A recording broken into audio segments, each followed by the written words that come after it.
How much say do traditionally published authors have when it comes to their book titles? This is probably one of the most popular questions I get when it comes to my path to traditional publishing, and up until recently, my answer has pretty much been the same.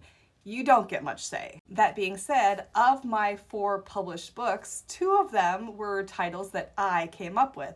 And I recently had a conversation with my editor about my title for book 5, and that was quite interesting. So of my 4 books, the 2 that I chose the titles for were my debut novel, Where Ravens Roost, and my 4th novel, The Man in Room 7. I don't actually remember the original working title for Last One Alive. I think it's because the very first version of this book is nothing like the version that went to print. I ended up having to rewrite like 250 pages of this novel in a month before it went to print, and so it's a completely different book, and so the title ended up kind of being like book 2 in this series. The original working title for Sweet Little Lies was actually Local Legends, and if you read the book, there is a sentence or mention of local legends. It was supposed to be a play on words for the fact that the town the characters lived in actually had a local legend that dated back to the town's inception, but also the fact that the characters in the books themselves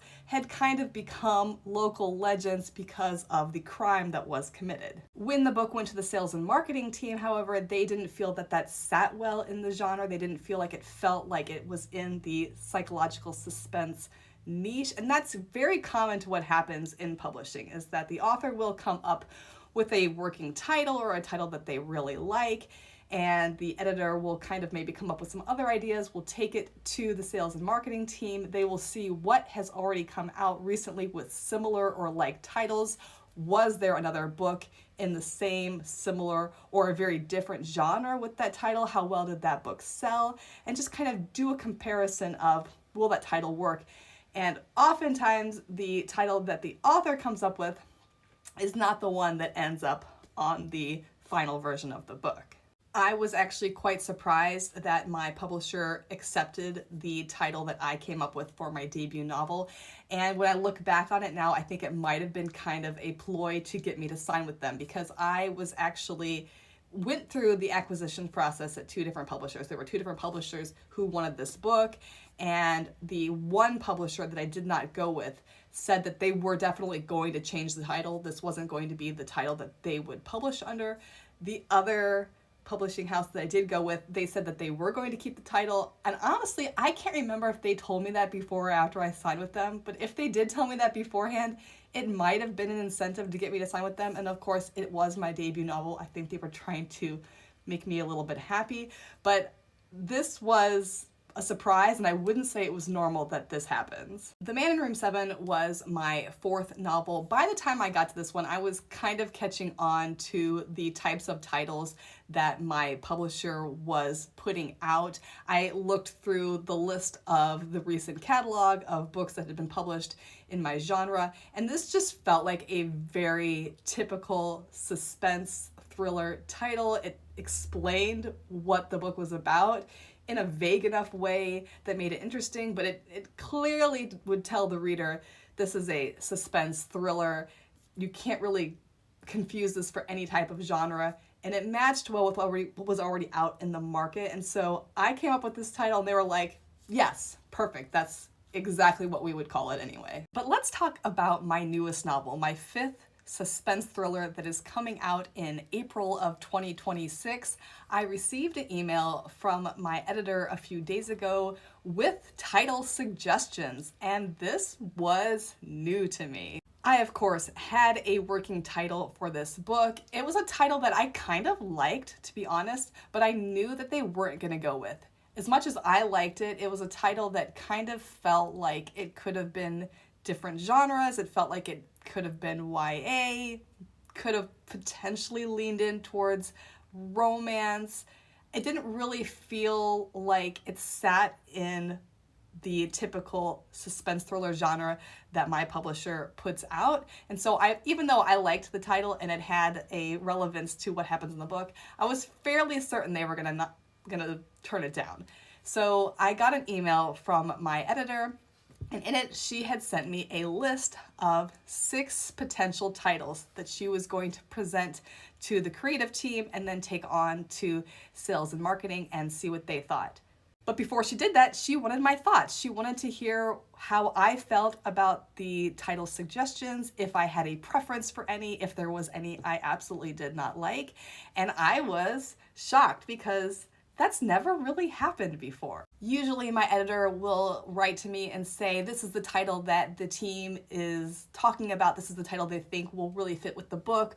What do you think? And it's kind of more of like a courtesy, like a respect to me as the author, that they're asking my opinion. But normally they make the judgment call on that and just kind of cross their fingers and hope that I'm happy.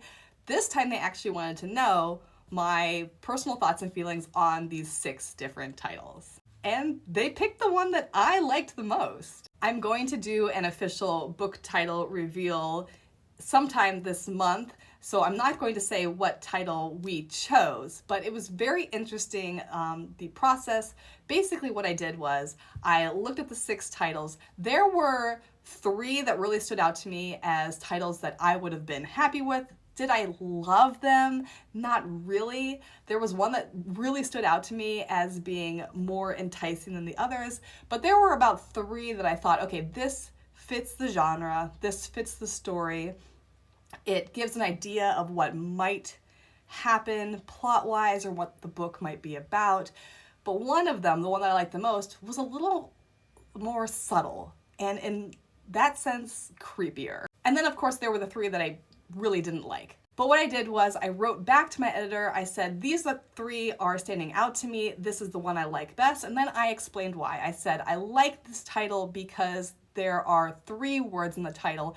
And of my 4 published novels, 3 of them have 3-word titles. And I just really like the way that 3-word titles sound. I think they fall off the tongue easier. I think they look nicer when it comes to formatting book covers.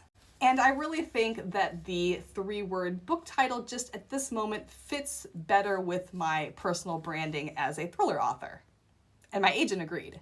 Of the 6 book titles that they suggested to me, 2 of them were 3-word titles and the rest were 2-word titles. And 2-word titles in the digital crime thriller space is very popular. You see a lot of 2-word title books in that genre. And while 2 of them did fit plot-wise to the book, they felt kind of bland to me. They weren't really exciting. And I just kind of thought to myself, these books might get lost in the shuffle of all the other 2-word titled books. So that left me with 2 3-word titled books, one that I really liked and one that I didn't like. The one that I didn't like because when I saw it, one, there is a very popular YA novel with the exact same title, and when I read it, I thought to myself, I'm just going to be thinking about that other book from that famous author.